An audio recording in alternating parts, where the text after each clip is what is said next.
రాజ్యాంగం జై మాల మాల ఐక్యత వర్ధిల్లాలి భారత రాజ్యాంగం వర్ధిల్లాలి భారత రాజ్యాంగం కాపాడుకుందాం భారత రాజ్యాంగాన్ని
కమిషన్ గౌరవనీయులు వెంకటయ్య గారు ఈరోజు ప్రమోద్ కుటుంబాన్ని పరామర్శించడానికి రావడం జరిగింది.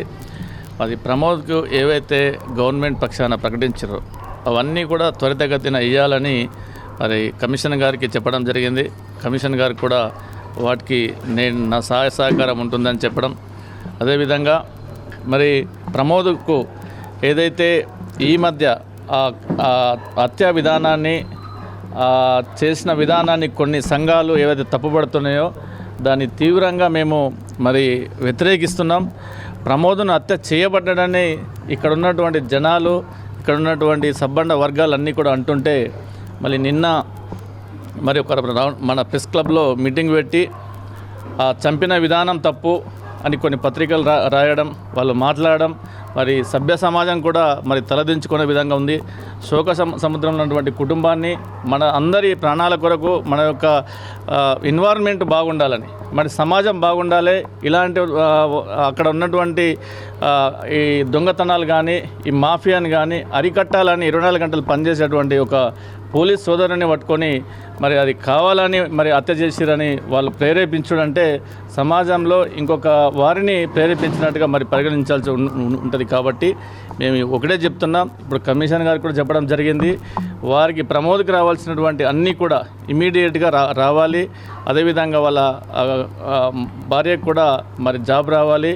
మరి గవర్నమెంట్ తీసుకున్న నిర్ణయానికి మేమందరం కూడా వాట్సాప్ తెలియజేసుకుంటూ మరి వారి విగ్రహాన్ని కూడా పెట్టాలని కూడా మరి చెప్పడం జరిగింది. దానికి కూడా పెట్టాలి.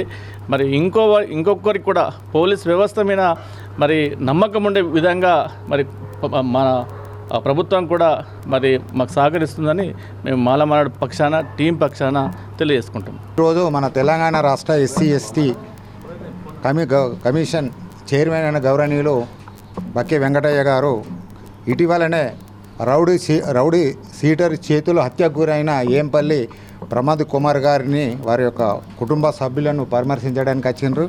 వారికి మన నిజామాబాద్ జిల్లా మాలమానాడు తరఫున వారికి కృతజ్ఞత ధన్యవాదాలు తెలియజేస్తున్నాము. అదేవిధంగా వారు కూడా ప్రభుత్వ పరంగా ఏదైతే ప్రభుత్వం ప్రకటించిండ్రో వాళ్ళకు ₹1 కోటి, అదేవిధంగా వాళ్ళ భార్యకు ఉద్యోగము, అదేవిధంగా 300 గజాల స్థలము, ఆ పిల్లగాళ్ళకు ఎడ్యుకేషన్ కొరకు కూడా ఏదైతే ప్రభుత్వం ప్రకటించో అది తొందరగా వాళ్ళకు అందే విధంగా మా తరఫున కూడా వాళ్ళు కమిషన్ కూడా మా తరఫున కూడా మేము చర్యలు తీసుకుంటాము. అది తొందరగా అయ్యే విధంగా మేము ఫాలోఅప్ చేస్తామన్నారు. దానికి కూడా మేము ధన్యవాదాలు తెలియజేస్తున్నాం నిజామాబాద్ జిల్లా నుంచి. అదేవిధంగా మేము నిజామాబాద్ జిల్లా మాలమానాడు తరఫున మరి టీం తరఫున కూడా వారికి కూడా రిక్వెస్ట్ చేయడం జరిగింది. ఏంటంటే వారి యొక్క విగ్రహమును పోలీస్ అమరవీరుల స్తూపం దగ్గర వారి యొక్క స్తూపం కూడా పెట్టాలని కోరినాము. అదేవిధంగా వాళ్ళ అల్లుడు కూడా ఈ దాడి లోపల వాళ్ళ అల్లుడికి కూడా అతనిపై కూడా దాడి జరగడం జరిగింది. ఆయనకు కూడా గాయపడడం జరిగింది. ఆయనకు కూడా ప్రభుత్వ పరంగా ఒక చిన్న ఉద్యోగం ఇస్తూ తర్వాత ఆర్థిక సాయం చేయాలని కూడా మన చైర్మన్ గారిని కోరడం జరిగింది. అందులో భాగంగా కూడా ఇటీవల ఎస్సీ వర్గీకరణలో మహిళలకు 5% రిజర్వేషన్ ఇవ్వడం ద్వారా జరిగిన అన్యాయం గురించి, అదేవిధంగా రోస్టర్ పాయింట్లు కేటాయింపులో కూడా జరిగిన అన్యాయం గురించి కూడా అన్యాయం జరిగింది. అది అందులో లోపాలు ఉన్నాయి కాబట్టి ఆ లోపాలను సవరిస్తూ మాకు తెలంగాణ రాష్ట్రంలో ఉన్న మాలోలకు కూడా న్యాయం చేయాలని కోరుతూ వారికి కూడా వినతి పత్రము సమర్పించడం జరిగింది.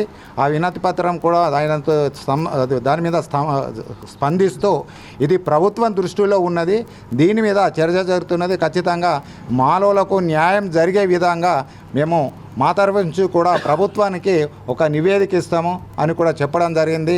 వారికి కూడా నిజామాబాద్ జిల్లా మాల మానాడు తరఫున, అదేవిధంగా నిజామాబాద్ జిల్లా టీం తరఫున కూడా వారికి ధన్యవాదాలు, కృతజ్ఞతలు తెలియజేస్తున్నాం.